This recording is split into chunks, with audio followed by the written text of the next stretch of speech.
warahmatullahi wabarakatuh. Perkenalkan, saya Siti Sandina dan saya ditemani oleh seorang partner yaitu Asupri. Kali ini di podcast kita akan membahas tentang seputar tindak pidana korupsi dalam hukum pidana khusus. Penasaran kan dengan pembahasan kita hari ini? Jadi tetap stay menonton ya. Juga jangan lupa like, komen, dan subscribe. Baiklah, karena banyaknya yang akan kita bahas pada hari ini, terutama tentang tindak pidana korupsi. Apa sih itu korupsi menurut Pak Supri? Baiklah, sebelumnya saya mengucapkan terima kasih kepada Siti Sandina. Perkenalkan, nama saya Al Supri. Saya selaku materi pada hari ini. Korupsi secara harfiah adalah kebusukan, keburukan, kebejatan, ketidakjujuran, dapat disuap, tidak bermoral. Menurut Seperti, korupsi adalah perbuatan curang, perbuatan tindak pidana yang merugikan keuangan negara. Dengan demikian, arti kata korupsi adalah sesuatu yang busuk, jahat, yang merusak. Berdasarkan pernyataan tersebut, bahwa perbuatan korupsi menyangkut sesuatu yang bersifat moral, sifat, dan keadaan yang busuk, menyangkut jabatan, instansi, atau aparatur pemerintah, penyelewengan kekuasaan dalam jabatan karena pemberian. Sekian. Terdapat pada pasal berapa sih tentang tindak pidana korupsi ini? Pasal-pasal tentang korupsi sendiri diatur dalam Undang-Undang Nomor 31 Tahun 1999, Junto Undang-Undang Nomor 20 Tahun 2001 tentang tindak pidana korupsi. Terdapat dalam pasal 2, 3, 6, 7, 8, 9, 10, 11, 12, 13, dan 15. Sekian. Oh, artinya sesuatu perbuatan korupsi ini disengaja dilakukan oleh pejabat publik ya, dengan cara tidak legal atau menyalahgunakan kekuasaannya. Lalu, apakah ada faktor penyebab korupsi itu terjadi? Ada beberapa faktor penyebab terjadinya orang melakukan tindak pidana korupsi. Yang pertama itu faktor internal, yaitu sifat tamak atau rakus manusia. Sifat tamak merupakan sifat yang berasal dari dalam diri setiap individu. Hal itu terjadi ketika seseorang mempunyai hasrat besar untuk memperkaya diri sendiri. Yang kedua, gaya hidup konsumtif. Apabila perilaku konsumtif tidak diimbangi dengan pendapatan yang memadai, maka hal tersebut akan membuka peluang untuk orang melakukan korupsi. Yang ketiga, moral. Seseorang yang mempunyai moral lemah cenderung mudah tergoda untuk melakukan tindak pidana korupsi karena mereka tidak mempunyai kejujuran, rasa malu, aspek sikap, dan perilaku. Yang kedua, faktor eksternal. Yang pertama itu ada aspek sosial. Perilaku korupsi dapat terjadi karena dorongan keluarga. Yang kedua, aspek politik. Pada kenyataannya, ruang politik merupakan salah satu sarana untuk melakukan tindak pidana korupsi. Yang ketiga, aspek hukum. Hukum bisa menjadi faktor terjadinya korupsi, di mana dari sisi perundang-undangannya dan sisi lainnya yaitu lemahnya penegakan hukum di Indonesia. Sekian. Walaupun dengan adanya sanksi dan hukuman yang terdapat dalam pasal korupsi tadi, masih banyak ya kan oknum-oknum yang tidak cerdas. Walaupun perbuatan itu muncul dari dirinya sendiri, tapi dia tetap juga tidak takut untuk melakukan korupsi tersebut. Lalu, apakah terdapat dampak masif korupsi ini?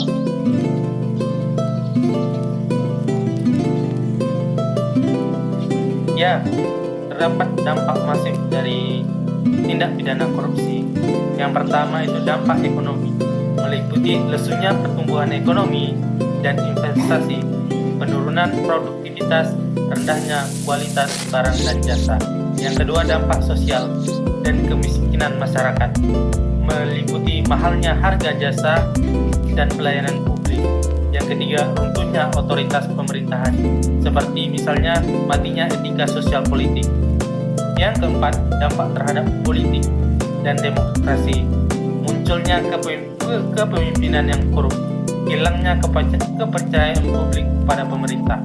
Yang keenam, dampak terhadap pertahanan dan keamanan, meliputi kerawanan Hamkapnas karena lemahnya alutsista dan sumber daya manusia. Dan masih banyak lagi dampak-dampak yang bisa diakibatkan dari tindak pidana korupsi ini. Oh, ternyata ekonomi sangat berpengaruh terhadap terjadinya suatu korupsi tersebut. Lalu ada juga yang bertanya tentang nilai dan prinsip anti korupsi. Apakah terdapat prinsip di dalam anti korupsi tersebut? Ya, ada. Nilai dan prinsip anti korupsi yang saya baca dari beberapa buku, yaitu yang pertama itu nilai-nilai anti korupsi mencangkup beberapa hal, yaitu kejujuran, kepedulian, kemandirian, kedisiplinan, tanggung jawab, kerja keras, sederhana, keberanian, dan keadilan. Sementara prinsip-prinsip anti korupsi meliputi akuntabilitas, transparansi kebijakan, dan kontrol kebijakan. Apakah ada upaya pemberantasan korupsi? Ya, ada. Ada beberapa hal yang bisa kita lakukan untuk memberantas tindak pidana korupsi. Yang pertama, menanamkan semangat nasional yang positif dengan mengutamakan pengabdian pada bangsa dan negara melalui pendidikan formal, informal, dan agama. Yang kedua, melakukan penerimaan pegawai berdasarkan prinsip keterampilan teknis, bukan prinsip kesaudaraan. Yang ketiga, para pejabat dihimbau untuk mematuhi pola hidup sederhana dan memiliki tanggung jawab yang tinggi. Yang keempat, para pegawai selalu diusahakan kesejahteraan yang memadai dan ada jaminan masa tua. Yang kelima, menciptakan aparatur pemerintahan yang jujur dan disiplin kerja yang tinggi. Yang keenam, sistem keuangan dikelola oleh para pejabat yang memiliki tanggung jawab yang etis dan dibarengi sistem kontrol yang efisien. Yang kedelapan, berusaha melakukan reorganisasi dan rasionalisasi organisasi pemerintahan yang ada. Sekian. Walaupun banyak upaya-upaya pemberantasan korupsi, masih saja banyak terjadi hal yang sangat merugikan ini ya. Lalu, apakah ada gerakan kerjasama instrumen di internasional? Ada. Yang pertama, gerakan organisasi internasional terdiri dari Perserikatan Bangsa-Bangsa atau dikenal dengan PBB. Setiap 5 tahun sekali secara reguler, Perserikatan Bangsa-Bangsa menyelenggarakan kongres tentang pencegahan, kejahatan, dan perlakuan terhadap penjahat, atau sering disebut dengan United Nations Congress on Prevention on Crime and Treatment of Offenders. Masyarakat internasional menganggap bahwa top level corruption adalah jenis atau tipe korupsi yang paling berbahaya. Kerusakan yang sangat besar dalam suatu negara dapat terjadi karena jenis korupsi ini. Ia tersembunyi dari suatu network atau jejaring yang tidak terlihat secara kasat mata, meliputi penyalahgunaan kekuasaan, konflik kepentingan, pemerasan, nepotisme, tribalisme, penipuan, dan korupsi. Yang kedua, Bank Dunia atau World Bank. Setelah tahun 1997, tingkat korupsi menjadi salah satu pertimbangan atau prakondisi Bank Dunia memberikan pinjaman untuk negara-negara berkembang untuk menanamkan kesadaran mengenai korupsi dan pelibatan masyarakat sipil untuk pemberantasan korupsi, termasuk menyediakan sarana bagi negara-negara berkembang untuk mengembangkan rencana aksi nasional untuk memberantas korupsi. Yang ketiga, Organization for Economic Cooperation and Development. Setelah ditemuinya kegagalan dalam kesepakatan dan konvensi Perserikatan Bangsa-Bangsa pada sekitar tahun 1970-an, organisasi ini didukung oleh PBB mengambil langkah baru untuk memerangi korupsi di tingkat internasional. sebuah badan pekerja atau working group on bribery in international business transaction didirikan pada tahun 1989. Pada awalnya kegiatan dilakukan organisasi ini hanya melakukan perbandingan atau mereview konsep, hukum dan aturan di berbagai negara. Namun secara tidak langsung mereka melakukan perubahan-perubahan sehingga mereka juga mengambil alih terkait memerangi tindak pidana korupsi tersebut. Yang terakhir yaitu masyarakat Uni Eropa. Yang ke-B yaitu gerakan lembaga swadaya internasional. Yang pertama, Transparency International. Yang kedua, Integrity Action. Yang C, Instrumen Internasional Pencegahan Korupsi, yang mana diatur dalam konvensi United Nations Convention Against Corruption atau dikenal dengan UNCAC. Salah satu instrumen nasional yang sangat penting dalam rangka pencegahan dan pemberantasan korupsi adalah United Nations Convention Against Corruption yang telah ditandatangani oleh 140 negara dan diratifikasi oleh 183 negara. Sekian. Nah, selanjutnya ada nih yang bertanya, terdapat delik korupsi dalam rumusan undang-undang. Bisa Mas Supri menjelaskan ini? Untuk memahami delik korupsi yang diatur dalam undang-undang, kita terlebih dahulu harus mengetahui latar belakang lahirnya delik korupsi dalam peraturan perundang-undangan di Indonesia. Yang pertama, ada delik korupsi yang dirumuskan oleh pembuat undang-undang. Delik korupsi yang dirumuskan oleh pembuat undang-undang adalah delik-delik yang memang dibuat atau dirumuskan secara khusus sebagai delik korupsi oleh para pembuat undang-undang menurut berbagai literatur. Delik korupsi yang dirumuskan oleh pembuat undang-undang hanya meliputi 4 pasal saja, yang mana diatur dalam pasal 2, pasal 3, pasal 13 dan pasal 15 Undang-Undang Nomor 31 tahun 1999 junto Undang-Undang Nomor 20 tahun 2001 tentang pemberantasan tindak pidana korupsi. Yang kedua yaitu delik korupsi yang diambil dari KUHP. Di sini dibagi lagi menjadi 2. Yang pertama, delik korupsi yang ditarik secara mutlak. Dan ini maksudnya adalah delik-delik yang diambil dari KUHP yang diadopsi menjadi delik korupsi, sehingga delik tersebut di dalam KUHP menjadi tidak berlaku lagi.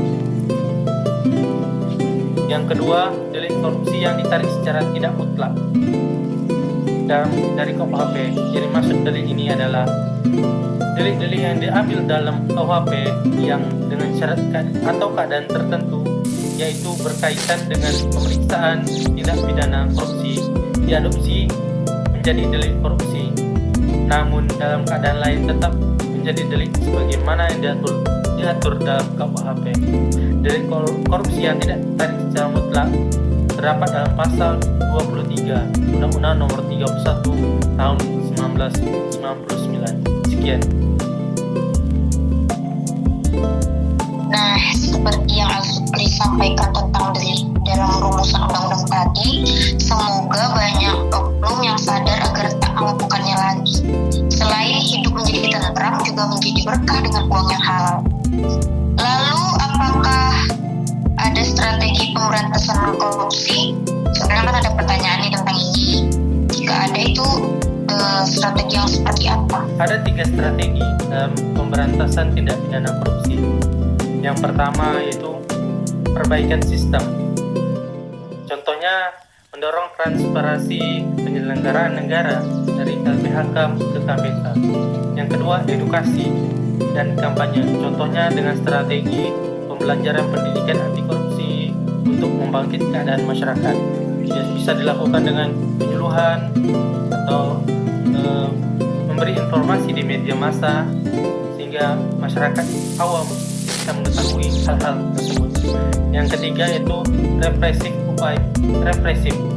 upaya penindakan hukum dengan menyeret koruptor ke Namun yang ketiga ini sudah dilakukan, namun pada penegakan hukumnya bisa kita lihat sendiri masih banyak kejanggalan-kejanggalan yang masih belum bisa diperjelas lagi. Sekian. Nah, pertanyaan terakhir nih untuk sekaligus mengakhiri pertanyaan dalam channel podcast kita hari ini, yaitu apa sih peran mahasiswa dalam gerakan anti korupsi? Sebenarnya peran kita sebagai mahasiswa itu banyak. Salah satunya itu mampu menjadi agen perubahan, mampu menyuarakan kepentingan rakyat, mampu mengkritisi kebijakan-kebijakan yang dikeluarkan oleh pemerintah.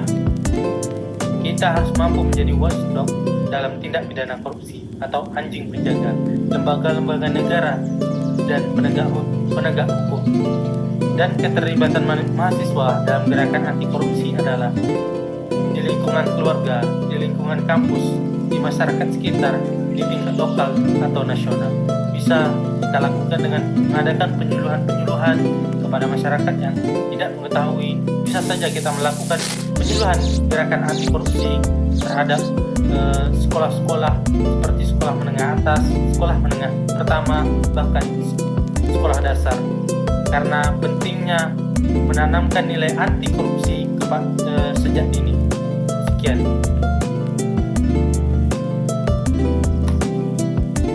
Nah, dengan pertanyaan terakhir kita tadi, maka berakhir pula podcast kita hari ini. Dan kesimpulannya adalah korupsi itu terjadi karena penyalahgunaan kekuasaan dari seorang pejabat. Jadi kejahatan ini bisa musnah hanya karena jika itu terdapat dalam diri manusia itu sendiri, seperti dengan lebih meningkatkan keimanannya. Karena kan kita tahu kalau korupsi itu kan uangnya haram, dan kebanyakan juga yang korupsi ini beragama ke arah muslim. Dan sekian dari saya Silvis Nandina, dan terima kasih kepada Supri sudah menemani di channel podcast kita hari ini. Dan saya akhiri dengan wassalamualaikum warahmatullahi wabarakatuh.